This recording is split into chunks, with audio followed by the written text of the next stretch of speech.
Have you ever found yourself on the brink of achieving something truly meaningful in your life, like embracing a healthier lifestyle, achieving inner peace, or forming deeper, more loving relationships, only to sabotage your own progress?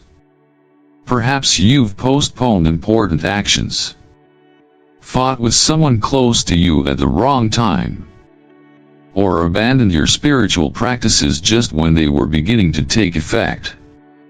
I've experienced it myself. A few years ago, after a powerful spiritual retreat, I committed to deepening my meditation practice. For months, I was dedicated meditating daily, studying Buddhist teachings, and practicing mindfulness. I could feel the change within me. My heart was lighter, my thoughts clearer, and my relationships were more peaceful. But one day, I noticed something strange happening. I began skipping meditation sessions. I allowed negative emotions to control my reactions. It wasn't that I didn't want to continue my spiritual practice, it was almost as if something within me was holding me back, pulling me away from the very things that were helping me grow. Why do we do this to ourselves? Why, when we are about to experience a breakthrough, do we sometimes find ourselves slipping back into old habits? Today, let's explore this question through the lens of Buddhism and the teachings of self-sabotage, diving into the wisdom of Carl Jung, and how these insights align with the Buddhist path. We'll discuss how our unconscious mind sometimes works against our conscious desires, and how the teachings of Buddhism can guide us to integrate and overcome these inner struggles. Self-sabotage and the unconscious mind. Carl Jung, a Swiss psychologist, explored the concept of self-sabotage and why we sometimes seem to get in our own way.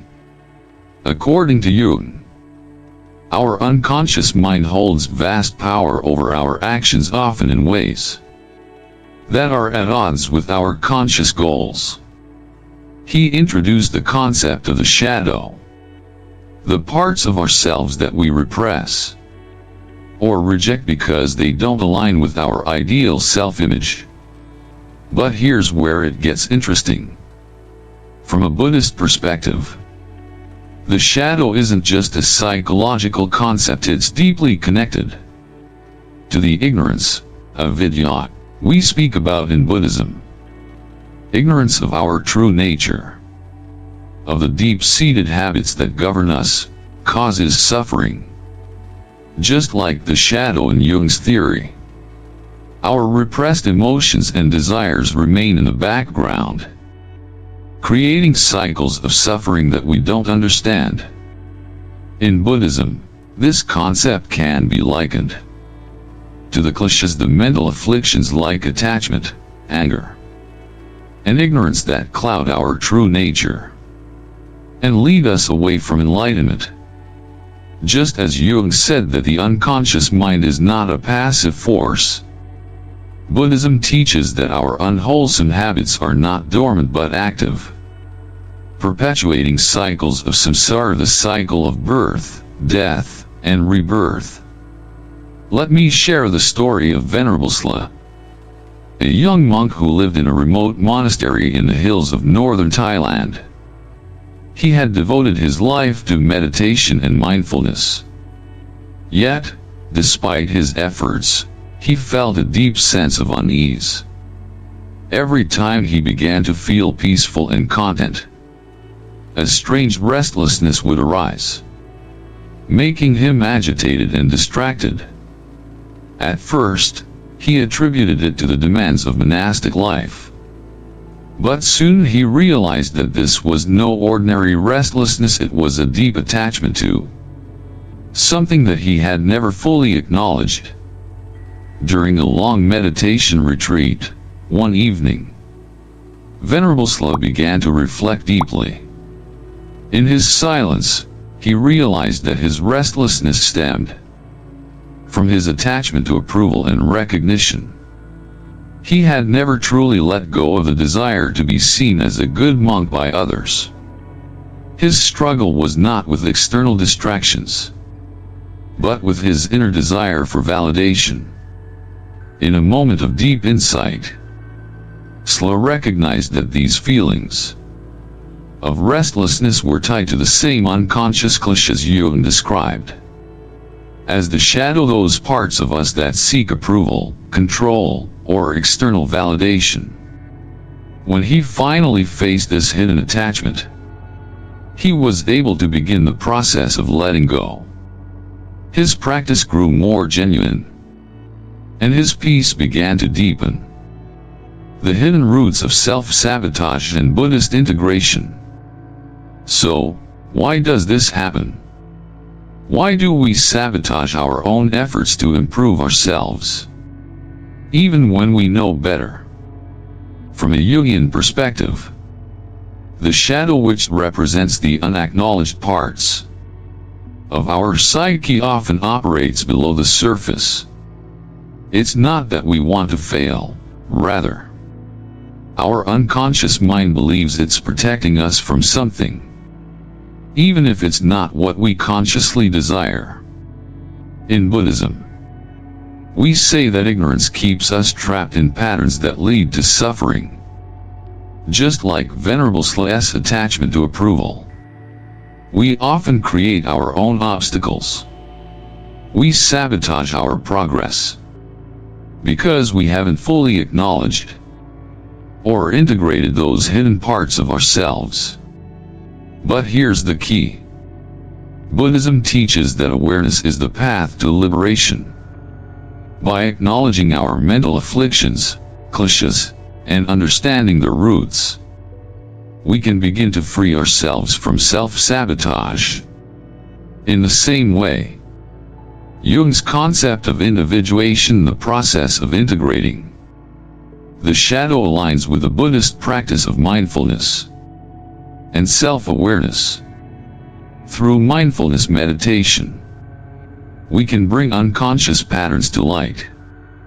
When we consciously recognize the afflictions and patterns that drive our behavior,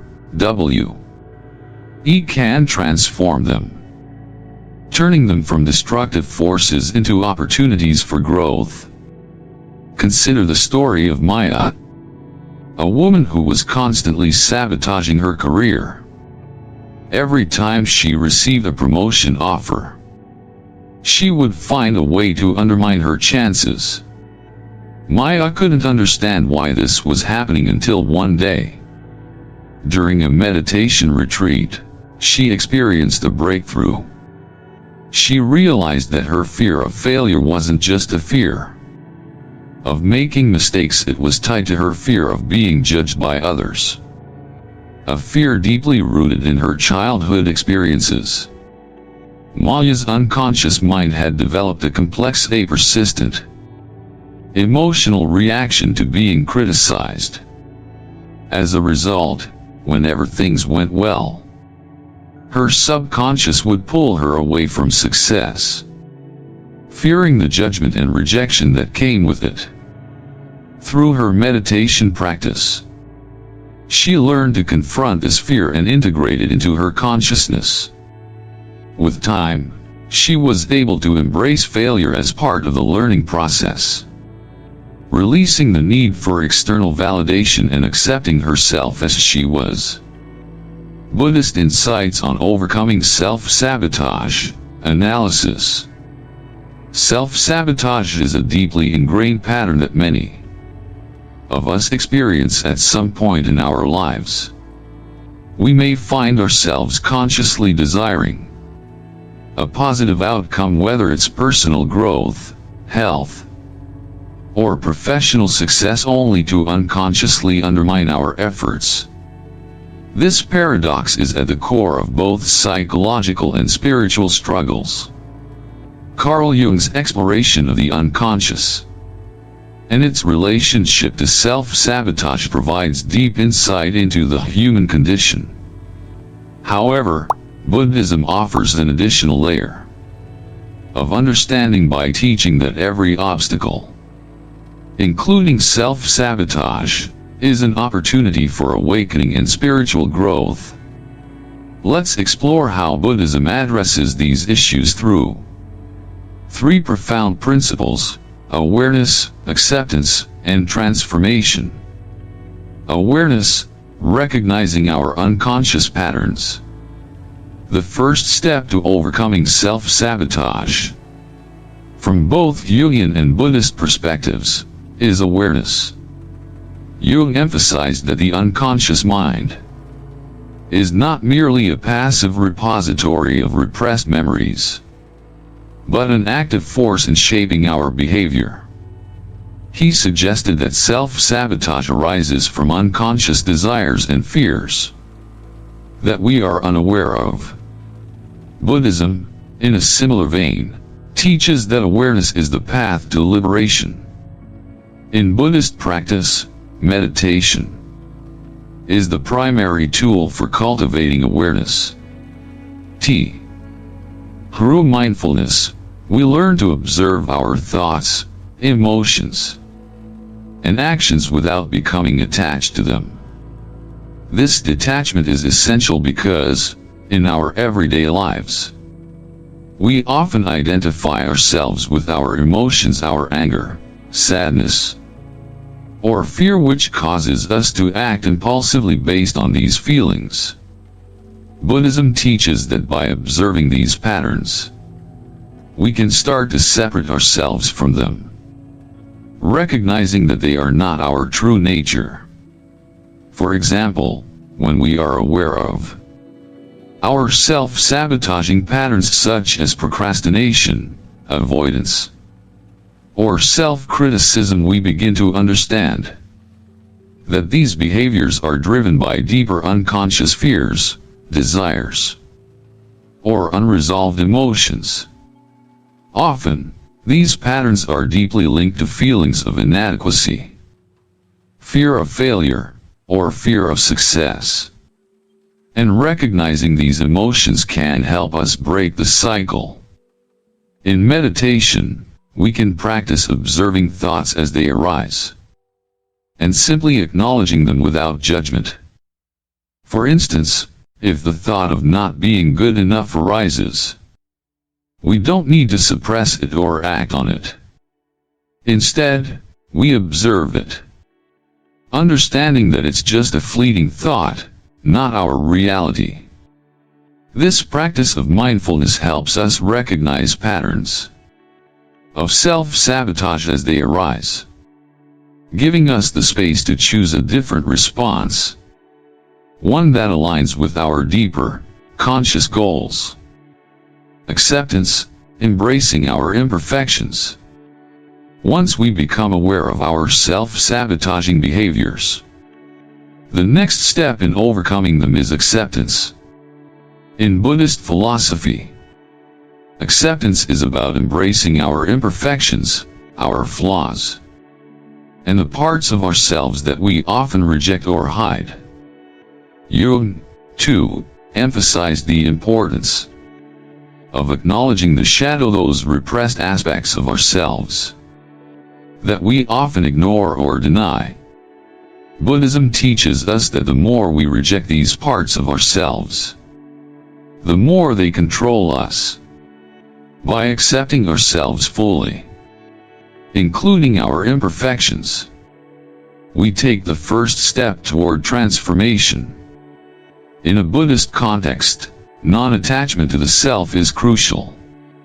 We often build a false sense of self based on societal expectations or our past experiences, creating an identity that is rigid and unyielding. This rigid sense of self becomes a source of suffering, because it limits our ability to grow and evolve. Buddhism teaches that our true self is not a fixed entity but an evolving process. By accepting our imperfections, and not identifying with a static self-image. We create the space for growth and transformation. Consider the example of Maya from the previous story. Her fear of failure stemmed from the attachment to a version of herself that had been shaped by childhood experiences. She had internalized the belief that failing was unacceptable.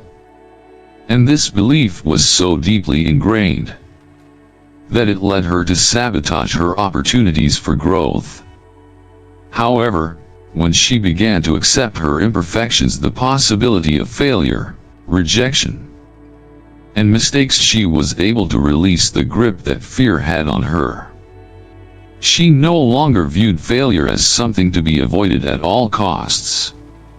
Instead, she saw it as a natural part of the learning process. This acceptance allowed her to move forward with greater peace and less resistance. Buddhism encourages us to practice self-compassion as a way of accepting ourselves. Rather than harshly criticizing ourselves for our failures or flaws, we learn to treat ourselves with kindness and understanding, recognizing that imperfection is part of the human experience. Transformation, turning negative patterns into strength. The final step in overcoming self-sabotage is transformation. Buddhism teaches that through mindfulness and compassion, we can transform our negative patterns into sources of strength and growth. This is where the integration of both the unconscious, from Jung's perspective, and the conscious mind, from a Buddhist perspective, happens. Transformation doesn't mean eliminating the negative patterns. Rather, it's about recontextualizing them and using them as stepping stones for personal development. In the story of Venerable Sla, his transformation came from confronting his attachment to approval and realizing that his restlessness was a manifestation of his deeper fear of not being accepted. Once he understood this, he could begin to transform his attachment into a more mindful awareness of his true needs, rather than relying on external validation. Similarly, when we transform our self-sabotaging behaviors, we use mindfulness to understand the root cause of the behavior, and compassion to release the negative attachment to it. This transformation is akin to the Buddhist concept of impermanence, anicca. Everything is constantly changing, including our thoughts, emotions, and behaviors. Just as a river flows, our minds and habits can flow in the direction we consciously choose. By practicing mindfulness and compassion, we can redirect our negative tendencies and transform them into positive habits. For instance, someone who self-sabotages through procrastination might discover that their procrastination is driven by a deep fear of failure. Once they become aware of this fear, they can accept that it's part of their inner experience without identifying with it. Over time, they can transform the procrastination by replacing it with smaller, manageable tasks that help them move forward, step by step. Transformation in Buddhism is not about eradicating negative traits, but about finding balance and wisdom in how we respond to them. It's about finding the middle path, a balance between acknowledging the truth of our experiences and not allowing them to dominate our lives. Self-sabotage doesn't have to be a permanent roadblock.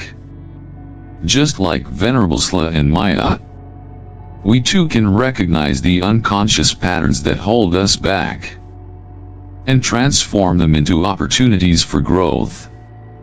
By integrating the wisdom of Buddhism and Carl Jung, we can break free from the cycles of self-sabotage and move toward true spiritual freedom. So, I encourage you to take a moment to reflect. What unconscious patterns are holding you back? What is your shadow trying to teach you? Embrace these challenges as invitations for deeper self-awareness and growth. If you found this video helpful, please share your thoughts in the comments below. What patterns of self-sabotage have you noticed in your life? How are you working to overcome them? Let's support each other in this journey toward integration and wholeness.